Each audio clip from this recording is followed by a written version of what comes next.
This is Charlotte Talks. I'm Mike Collins. On the local news roundup, teachers have been waiting for the state budget stalemate to end so they could get the promised raises, but CMS short circuits the wait with raises of its own. Finally, movement on what to do with the old Eastland Mall site. Petitions for rezoning are filed in advance of Major League Soccer moving in.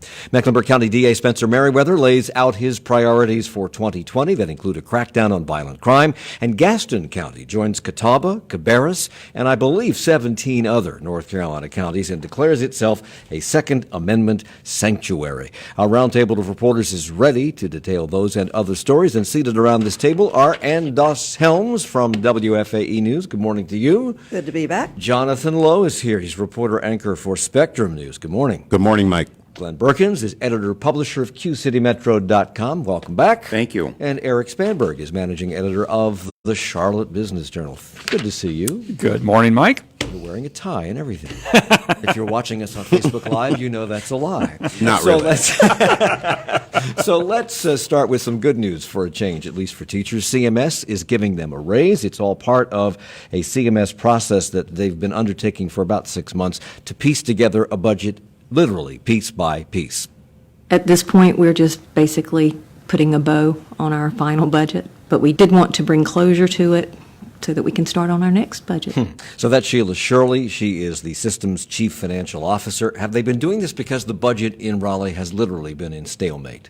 Yes, and that's why if your listeners are thinking, well, I've heard this before, a lot, for a long time. Yeah. Yes, they've, ideally the way that works, CMS starts talking publicly about a budget in the spring, in this case, spring of last year, and the county then approves its portion. They always get that done by early June for a July 1st budget, so they know what they're getting there. Sometimes the state meets that deadline, and sometimes it's just a little bit after. In fact, until this year, it was always, you remember that year when they didn't approve a budget until October? And that was like the bad example. Now it's going to be, remember that year when they didn't approve a budget? At all? Period. So the CMS actually cleared the raises such as they are in November because the state said, well, we will at least pay for the step raises, and that's the experience-based raises where if you are anywhere in your first 15 years on the bachelor's scale, you get another $1,000 a year under the state scale. But the thing is, once you hit that 16th year, there's nothing for another 10 years. So for anybody who's in that highly experienced range, nothing under that. So CMS got, I think, $8 million from the county to boost the local supplement. They worked that in. So at minimum, you're going to get 1%. Some are as high as 8%. Average is 3%. But even though they voted for that in November, I think there was that uncertainty when the General Assembly came back in January. Were they going to override the governor's veto? Was there going to be any change? So I think at this point they said, no, that didn't happen. And, you know, the legislators actually approved a mini budget. They've been doing all these little chunks and pieces. And they actually approved one that had teacher raises. And Governor Cooper vetoed it, saying these raises are not adequate. So, in fact, they've gotten nothing but the step raises from the state, a little more from the county. So that's a lot of information. Help me understand who's getting what, because it ranges from 1% raise to an 8% raise and averages out to 3%. So who gets what? How, is it based on seniority? Is it based on education level? What's it based on? Both. You have a pay scale that you fall on based on, and it's a combination of, there's one pay scale if you only have a bachelor's degree, and then that goes up through 25 years. You know, I guess at 25 years you kind of cap out. Right. If you have board certification, it's much higher. If you have a master's degree, it's somewhat higher.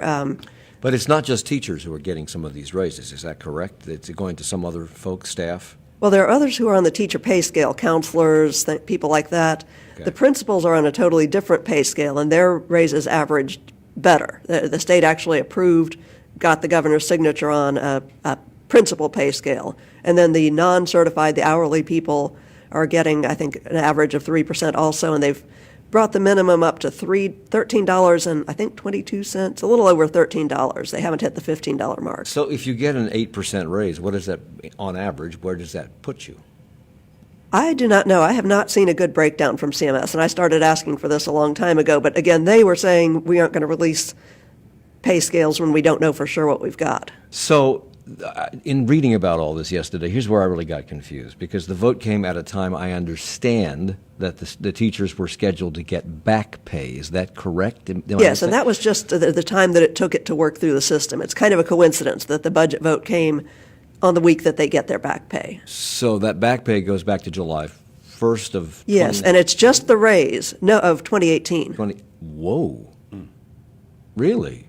That's Oh, a I'm sorry, lot. 2019. 2019. Yeah, we're in 2019. 2020 now. Yeah, I'm not making that mental adjustment. So it's basically 6 months of, and they've already gotten their pay. This is the retroactive additional pay that they got with the raises. And this money, the raise that they approved, is coming from the county? Is that where it's coming from, the money that The county and/or the step raise, if they qualified for a step raise. I'm glad you understand all this. Okay. It's confusing. The old Eastland Mall site, which we all know has been sitting, I thought it had been sitting vacant for like 35 years. But no, it's the... Just feels like it. It's the early 2000s, but we've been talking about this forever, and they've been trying to find a productive use for this. Enter Major League Soccer. They want to make it their headquarters. And this week, the City of Charlotte and Crossland Southeast, a developer, filed a rezoning petition for that purpose. The city's economic development director, Tracy Dodson, says she's excited about the possibilities of how this property might be used. It's one more step forward, and it's really exciting. That's something that the community has wanted for so long in the city as well, is finally starting to make its way to reality. So David Tepper's MLS team wants to put their headquarters and a practice field and more there. Why is the city involved in filing a rezoning petition? They're filing a petition to themselves to rezone the property? In That's part, bizarre. Well, remember, the city owns this land. Yeah, but why? So why are they filing a petition? Who are they petitioning? Themselves? In essence, yes.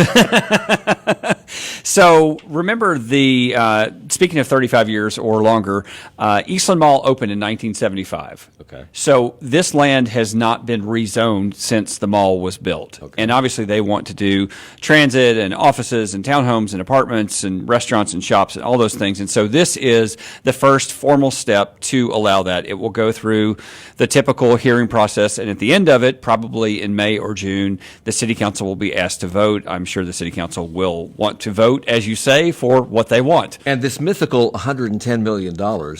Not mythical. Well, it's floating out Undecided. there. Undecided. And so far, untalked about, if that's a word, with the public, which is the law.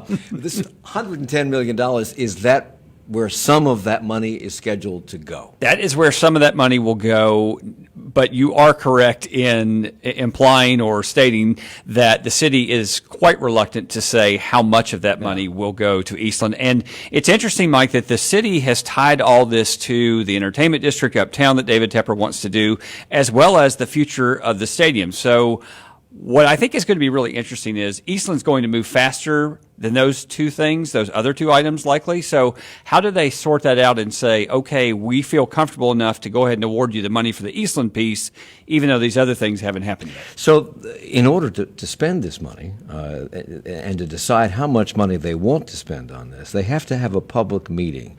Have they had that meeting yet? Not so maybe much. I missed it. I was on vacation. You know what they have done, Mike? The mayor has written a letter to the commissioner of Major League Soccer in November stating that money will be part of the package to bring a team here. So I would say that it's very likely the money will be spent, but we just haven't. Let's say we've done this in reverse order. That's what would be a good way to put it. Yeah, well, yes. And so we've already...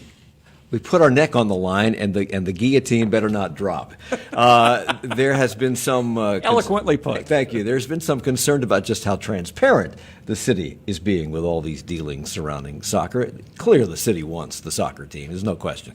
It appeared that the money was promised, as you just said, prior to any public meeting on this, and the announcement of the rezoning is not without a similar controversy, it seems, because some of the city's news outlets were apparently not invited to cover the announcement of the rezoning. WCCB-TV was among the outlets left out, and they spoke with City Councilman Braxton Winston about it.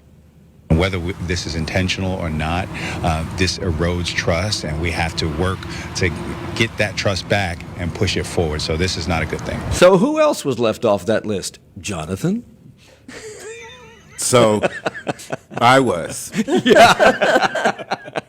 And, I figured this was going to come up. So, the way that I want to preface this by saying, this is not about, I think the way that it was maybe perceived by some on social media and in the moments and hours after, that this was some sort of like ego thing, like we deserve to be there.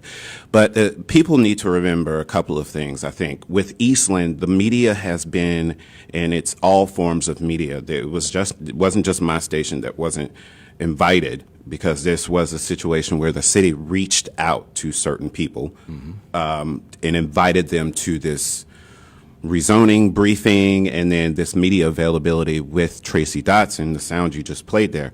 But Eastland has been, as you mentioned, something that has gone on for years. And I can only speak from my station in particular. There have been several reporters prior to me that have covered Kirsten Garris, who used to have on your show regularly.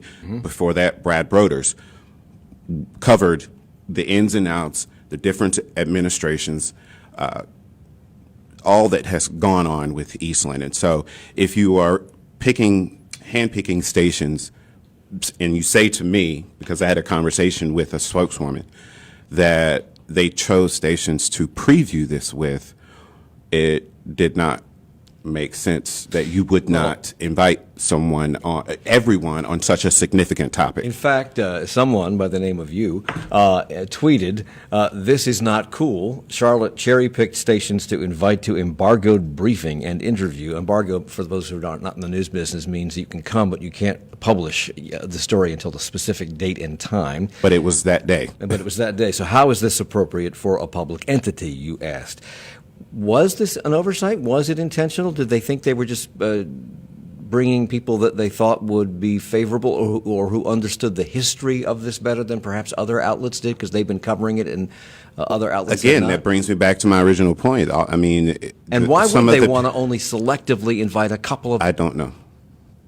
All I can say is that a handful of the people who were not invited have a proven history of covering not just what has gone on with Eastland, but also this $110 million in hospitality funds.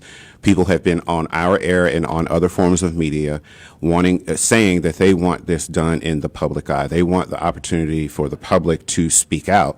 And so how else are they going to be informed if, that was a large swath of people who were not part of that briefing. Did they do some kind of public press conference or announcement after the embargoed briefings? My understanding is that there was a media availability with several media, and I don't know, Eric, you were there. There was actually, our real estate reporter was there. Oh, okay. I was not at that one. Oh, okay. So, sorry, the Business Journal was yes. there. But there was a media availability with Tracy Dotson where all of them got to interview her after this rezoning petition was filed. I want to come to Jonathan's defense. Not that he needs defending. This was a horrible idea. Government organizations should not play favorite with media.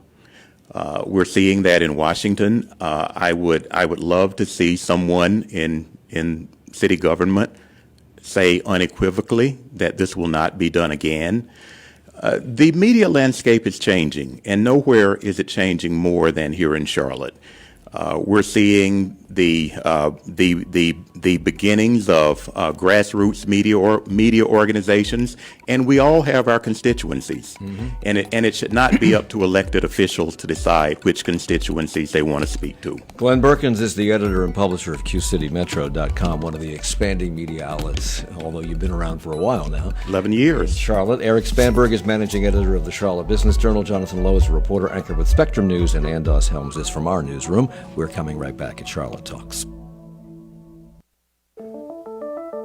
Support for Charlotte Talks comes from WFAE members and Mazda of South Charlotte, committed to drivers that share Mazda's passion that cars make driving matter.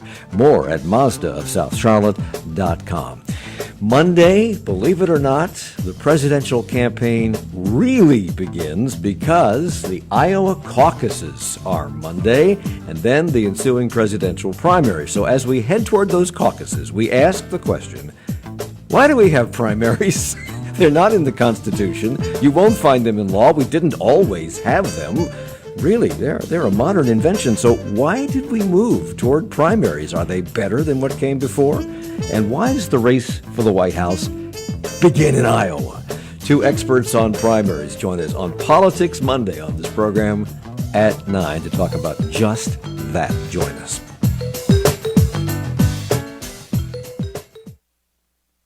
The country mourns the death of a basketball legend.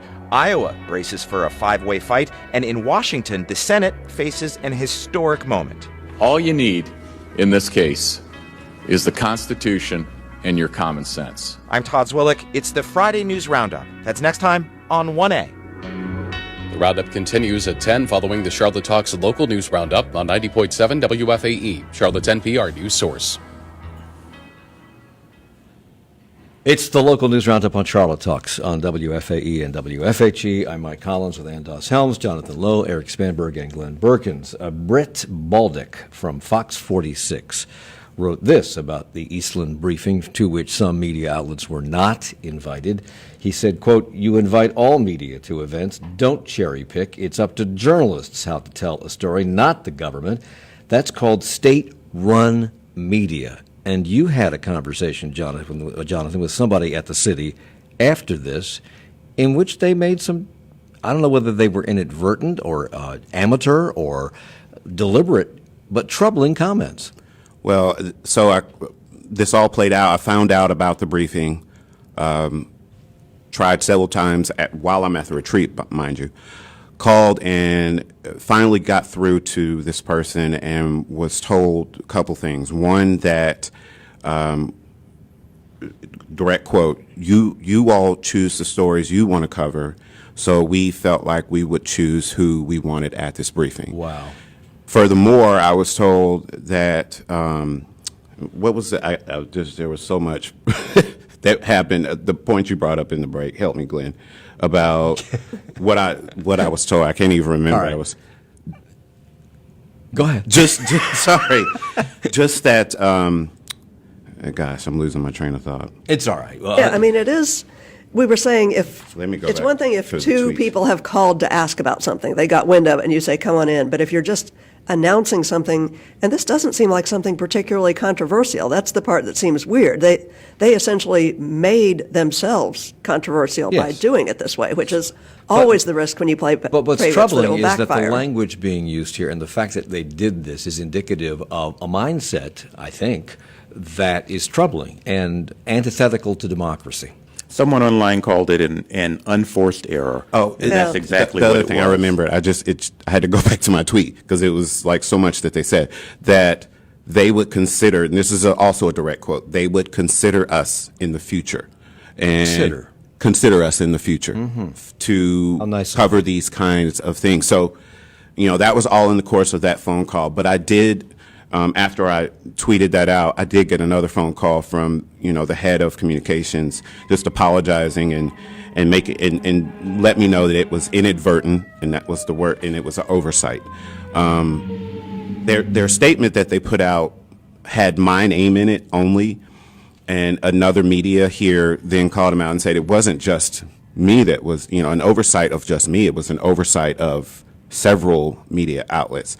So, the question of was this intentional? I don't know. It just didn't make sense to me with something so significant that clearly my station and others have covered for years. Were you invited, Eric? Actually, I said our real estate reporter covered it. But it is, it's interesting because embargo briefings can be very helpful, I think, with a complicated topic.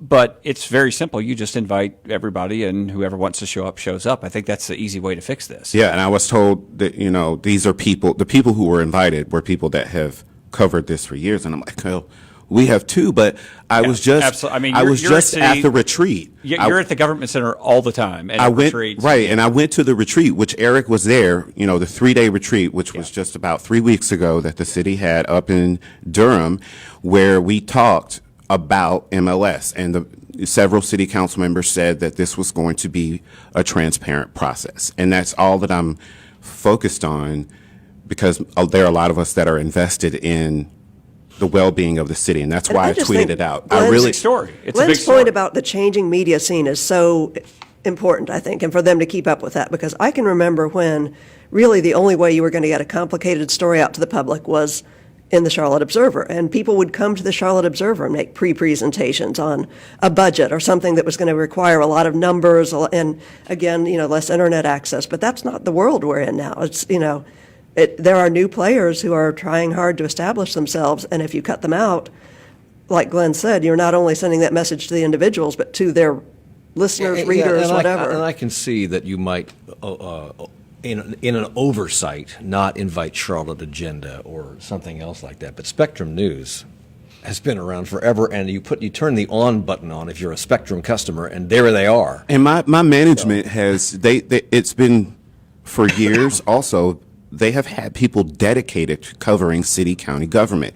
Like I I was going said, to say, Kirsten I can't Garris, I can't go in the right? government center without seeing this guy. So he's always That there. is I can saved say to that. you, but I think it's important to. And my last point on this is that, as Glenn mentioned, and I appreciate his comment. It's just his comment is representative of a lot of the comments that tweet got. All of the media that clearly. We're all very competitive, but we all support when we see someone who is really fighting for just transparency and honesty, and being genuine. I really appreciate just seeing how many people here support that. So, And by the way, they did not forget Charlotte Agenda. They were at that meeting. I just want to point that out. All right, Mecklenburg County District Attorney Spencer Merriweather outlined his office's priorities for 2020 after a year with a record high murder count. He plans a sweeping crackdown against violent crime. How is he proposing to do that, Glenn? He took about 45 minutes laying out his priorities for this year and answering media questions. Several things. Basically, he wants to make his office more efficient. That's one of the things. But also, he wants to lobby state legislators on some important issues. One of the key things he wants to do is bring more cases to trial involving homicides and guns. I think he said that he wants to bring to trial 20 cases in the new year. This was surprising to me. There were 13 cases that they brought to trial. 13 in 2019. In the year we had 107 homicides, and they want to raise the number next year or this year to 20. And I think they said 75 are awaiting trial just on homicide. That's not other violent gun charges. Why does it take so long? I thought we had speedy trial laws in America. Well, I don't know why it takes so long. I guess that's a question better asked of the DA. But I think a lot of people would be surprised that so few cases actually do reach trial. But most cases are. Is that because they're pled out? Yeah, they're pled out. Our courts would be clogged if every case actually went to trial. So one of the things he wants to do is to increase the number of homicide and gun cases that actually do go to trial, and he's going to do that primarily by asking his assistant DAs to take on more work, to work a little harder. Okay. And one other important thing that he wants to ask of state lawmakers, currently, unlike the federal government, in the federal system, if a judge deems that a defendant is a danger to the community, they don't have to offer bail to that defendant. They can hold that person without bail. That's not true in North Carolina, except in the case of murder and First-degree murder. First-degree I think murder. is the only right. stipulation. So what judges have been doing in the cases of individuals who they deem might be dangerous to the community, they've been trying to set bail at such a high level that the defendant might not be able to meet that bail requirement. And that's a gamble. You never know when someone can meet it or can't meet it.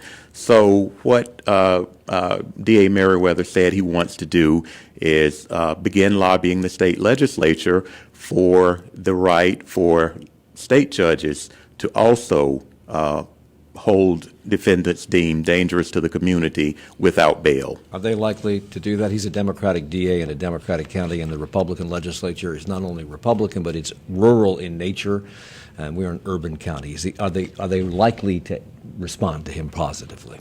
I don't know about that. It's a proposal that I would think a conservative state could get behind. As I asked DA Merriweather, I think there's a danger in that. Our court systems are not colorblind. They're not blind to economics. And one of the dangers of this is that we could see judges holding people from certain communities without bail more than others. I asked him about that. He says he has confidence that that will not happen. I thought, Mike, along those lines, I thought it was also interesting that he made some comments, Glenn, along the lines of wanting the state to think about equity in terms of funding courts in a different way and the needs of urban communities. And I suspect he's right. I also suspect that'll be a very difficult case to make to the Republican legislature. He also talked about, at his press conference, judges. He wants to streamline or accelerate the handoff of cases from police to prosecutors, and by persuading district court judges to handle more low-level felonies, which he says have resisted up to now. Why have they resisted? Does anybody know? Okay, I believe it's a workload issue. I think they've resisted just because of the workload. Because he says the judge's opposition does, quote, self-inflicted harm to an already under-resourced criminal justice system. He also outlined some ideas for a different way for his department to approach violent crime. He wants to pursue community prosecutions, something he says is similar to community policing. Something as simple as one day actually having prosecutors in offices and neighborhoods. It could mean mobile units. It could mean office hours in a church basement. Did he say how this would work? I mean, is he putting prosecutors and judges in church basements on Friday nights and having court? What's he doing? No, I don't think he's having court. I think he's having them move around the city so that people can get to them easier to present evidence and things that are going on in that specific area. If you're a victim, if you're the family of a victim,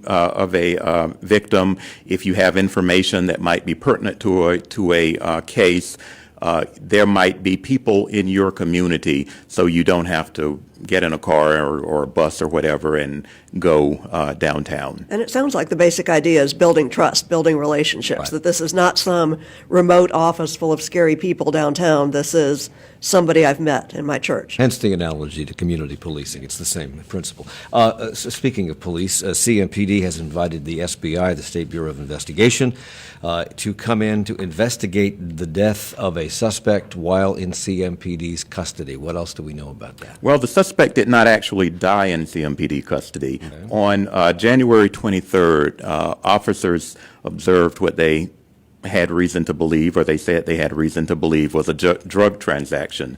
They arrested a man named Harold Easter.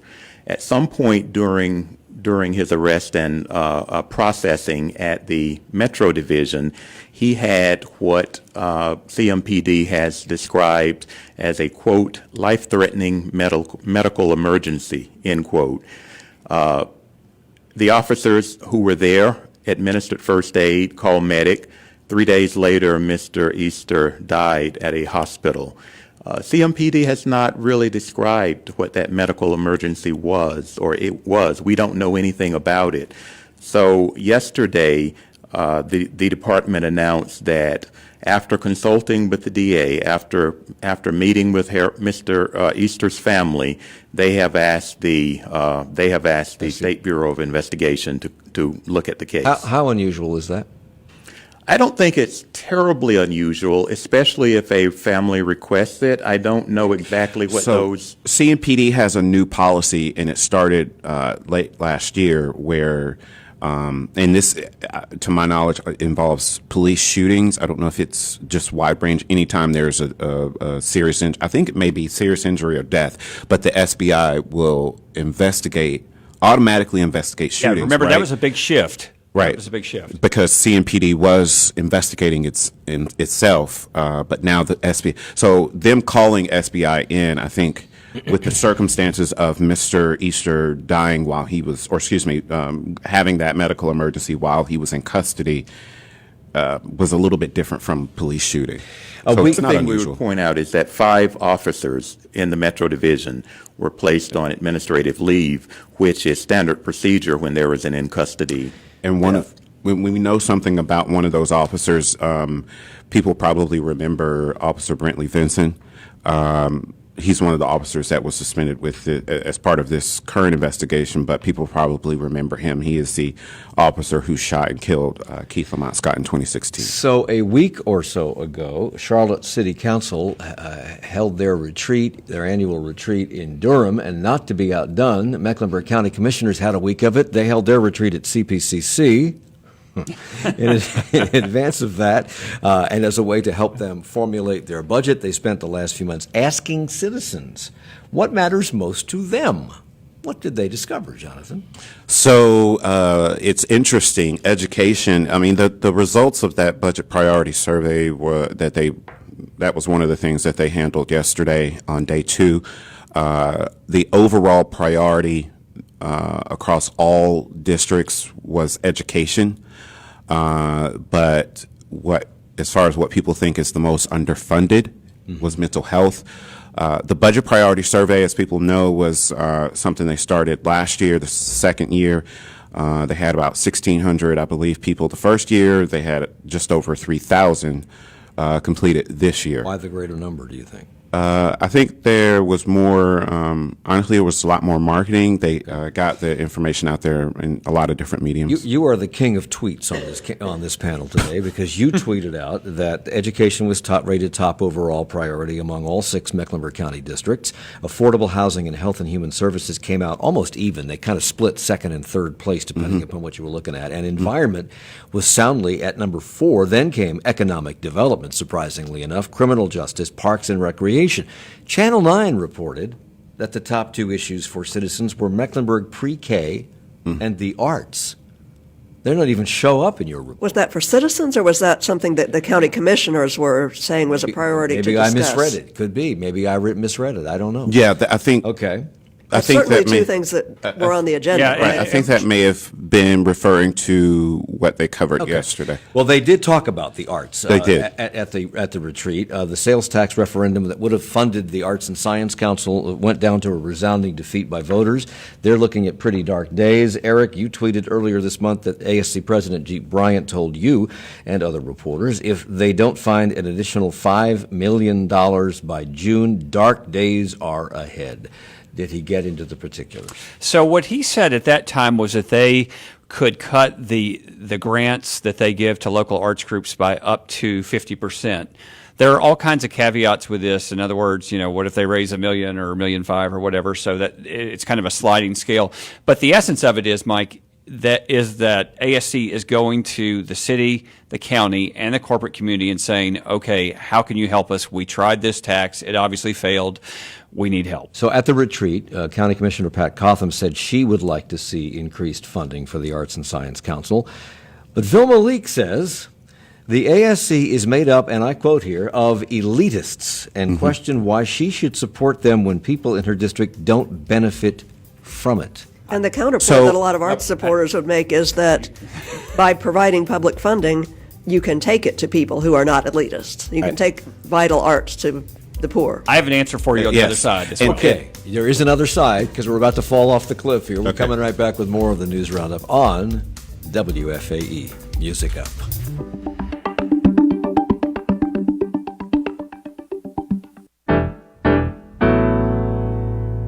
Support for Charlotte Talks comes from WFAE members and Corkscrew Wine Shop and Bar, located at The View in Uptown Charlotte, Birkdale Village in Lake Norman, and Kingsley Village Town Center in Fort Mill, with wine and beer from all over the world. Relax, uncork, unwind. CorkscrewWinepub.com. Guess what? Charlotte Talks is headed to Rock Hill for a preview of the upcoming South Carolina presidential primary. It's been a critical stop on the road to the Democratic nomination in years past. Will that be the case again this year? You can join us at Winthrop University on Wednesday, February 12th at 7 p.m. And if you'd like to do that, you can get more details and you can register right now at WFAE.org. More of the News Roundup coming up in just a moment. Stay with us.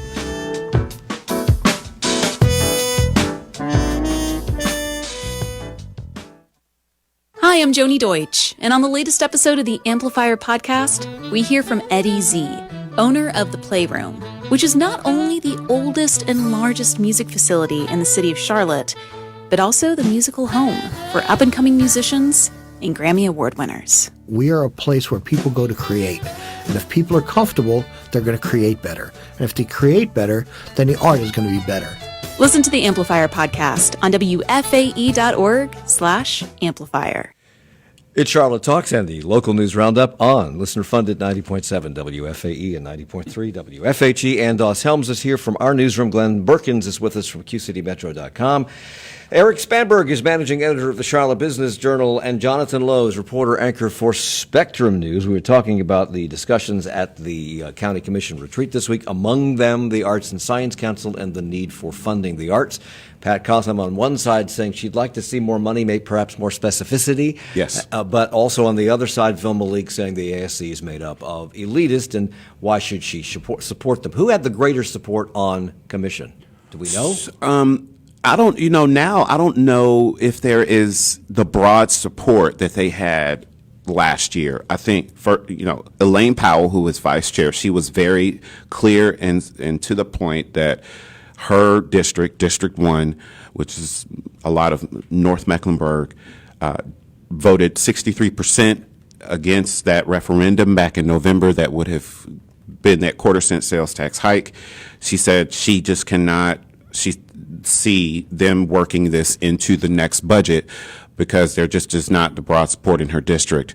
So, Vel Malik is against it, Elaine Powell, Pat Cotham's kind of on the fence, and then you have Susan Harden, who was the main supporter and backer behind that campaign, the Parks, Arts, and Education. Right. She made the speech, but she's not running for re-election. So, both Glenn and Eric. Yeah. Go ahead, Glenn. In the interest of full disclosure, I'll say up front that the Arts and Science Council is an advertiser on Q City Metro, has been for years.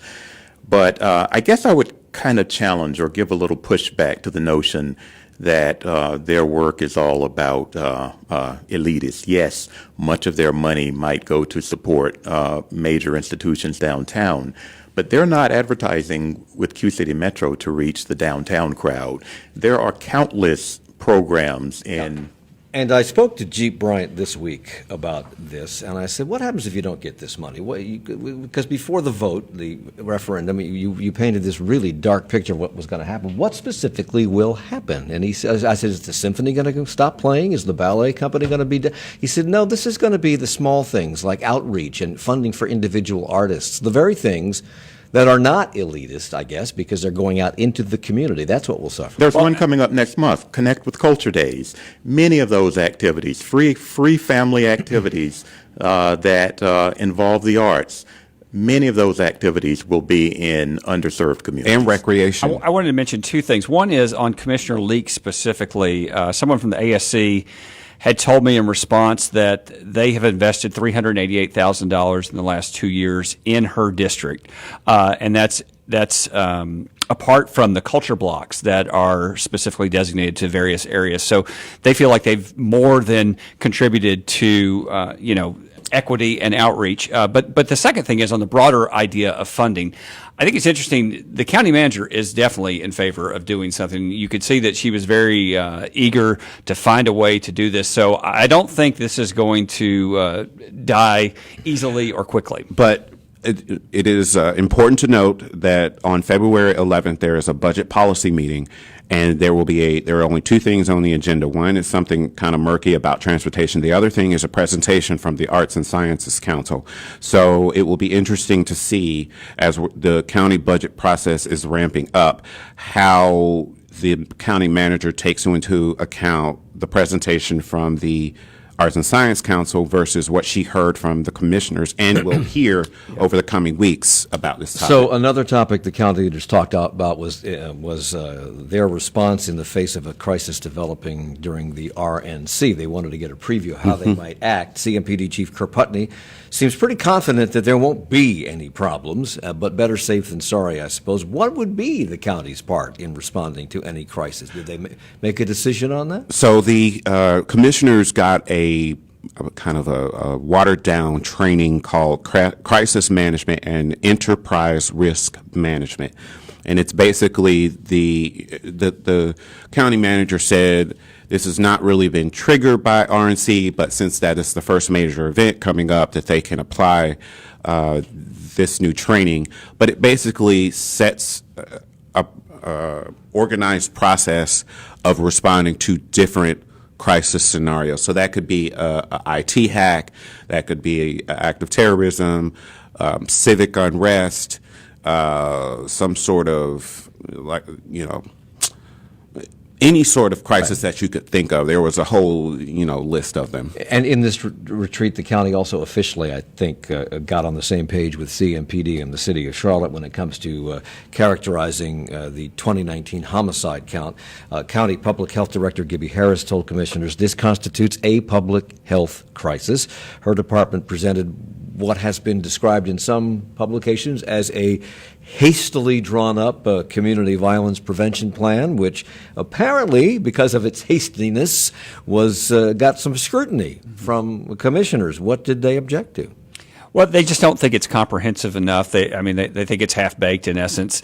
And even as the county said, look, we had to do this in a hurry, some of the commissioners were not very forgiving. And I think there's just a sense of frustration that this is not moving fast enough, not just with county commissioners, but I think across the board you're hearing that again and again. Yeah, it didn't really, there was no, with this declaration of it being a public health crisis, there was no real clear specificity on solutions and prevention and suppression. I think it's a good thing that they're starting to look at this as a public health crisis.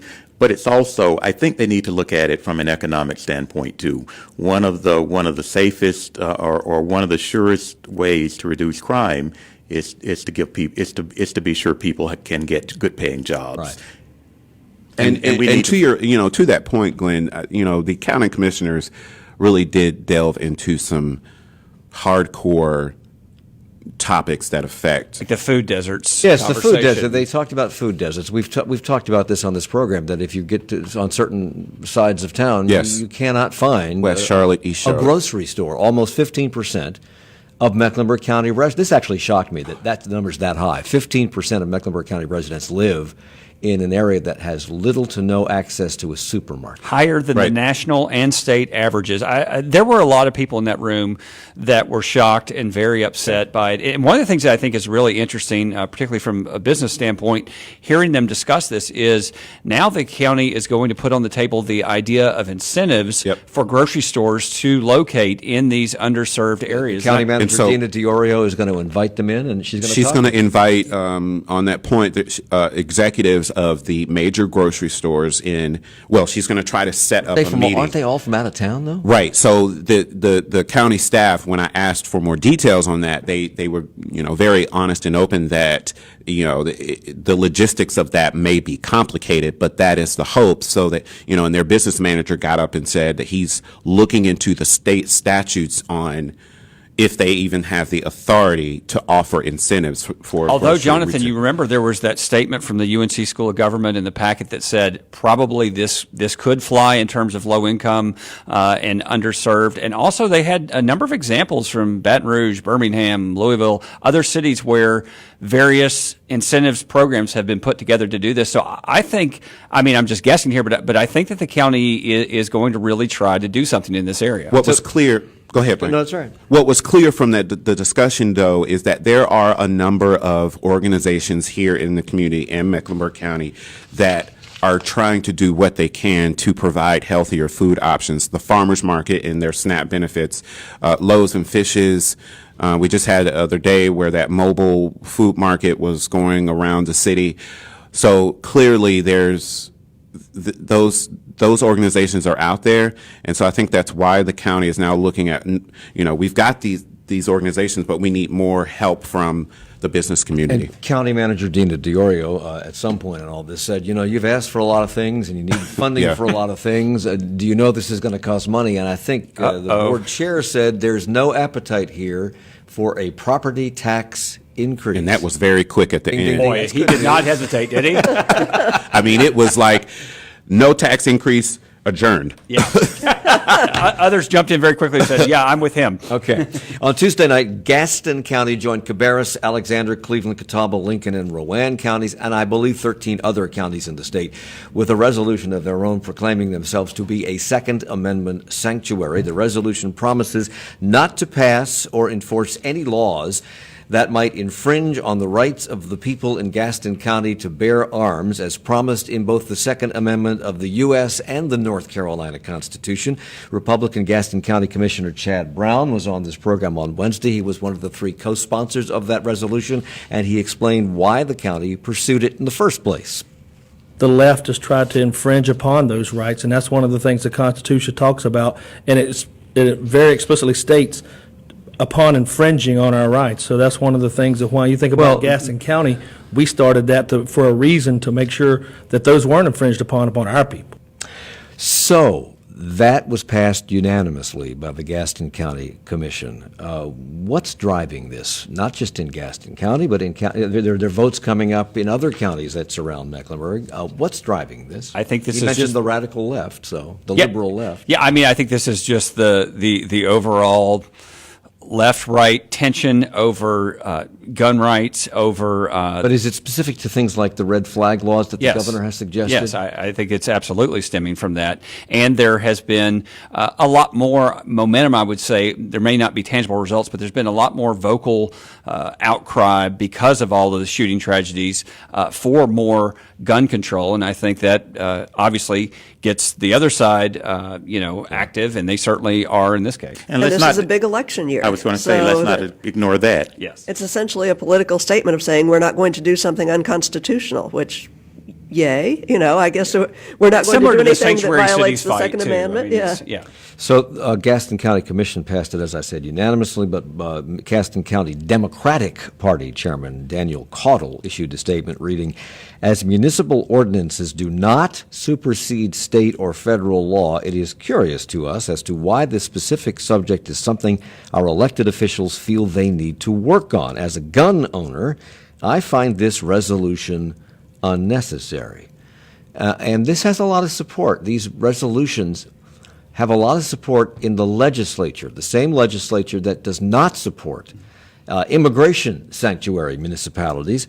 And it's coming from Republicans. And on that same program on Wednesday that we had Mr. Chad Brown on, we had Christy Clark. She represents House District 98 in the House of Representatives here in North Carolina, and she's also a Democrat, and she expressed her point of view. In general, these resolutions have no impact on the law and they have no meaning. And in general, they are political statements to help push forward an agenda that is to loosen gun laws in the state. So how could they have no impact on the law if a county commission refuses to pass or enforce laws that they deem to be unconstitutional infringements on gun rights? I don't think they necessarily have an impact on the law. What you might see and what we're seeing in some other states are local sheriffs, for example, saying that they're not going to enforce red flag laws. Mm-hmm. So while it won't necessarily change what's on the books, just as we've seen sheriffs here in North Carolina say they won't honor certain ICE voluntary detainees. So this nullification by sheriff's departments and county commissions is happening on a lot of different issues on both sides of the political fence. That's what we're seeing. Is there historic precedent for this, or is this a new phenomenon where people who we elect to pass and enforce laws refuse to do so? I don't think we have to go back any farther than the civil rights era to see local sheriffs and police departments refusing to enforce local laws, which is one of the reasons the the National Guard was brought in certain instances. So does this mean I can park anywhere I want? Well, and it's also it's analogous to a reversal of the tension over the bathroom ordinance that we had a couple years ago, where you had state lawmakers saying, "Well, why in the world would you do this? We supersede you, so why do this?" Okay, Elizabeth Lane Elementary School overcrowded. We've known they're overcrowded for a while. They're out of land. They can't put any more mobile classrooms up. CMS thought they had a solution, but not so fast. What happened on Tuesday night? Well, what we're seeing essentially, you may remember 2017 voters approved $922 million in school bonds. We're seeing some of these projects getting close to actually being built and opening. And so you do, in fact, have people saying, well, yes, we knew all along that the new Lansdowne is big and is going to take some of our students. It needs to be those other guys.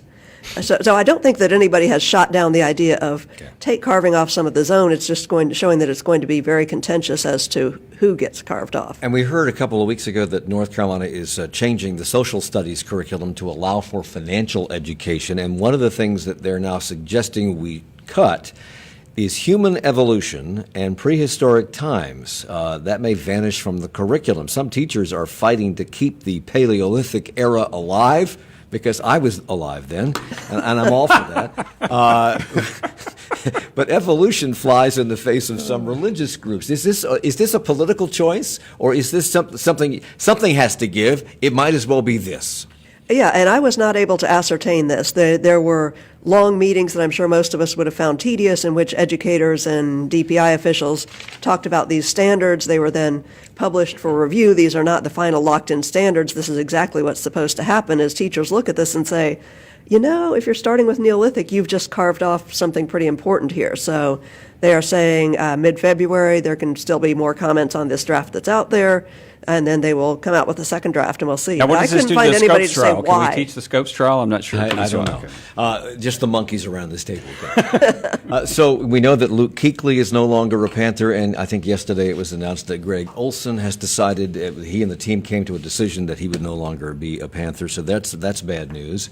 And the other bad news, I suppose, is that Charlotte is featured in a Super Bowl commercial this week that has some people ticked off because it shows us in the light of the demonstrations following the shooting of Keith Lamont Scott. How will there be repercussions for Budweiser from Charlotte for this, or are we just too? I'm going to go with Jonathan's answer. Glenn Burkins, Eric Spencer, I don't drink Jonathan Budweiser. Lowe, and Dawes Helms. Thank you all.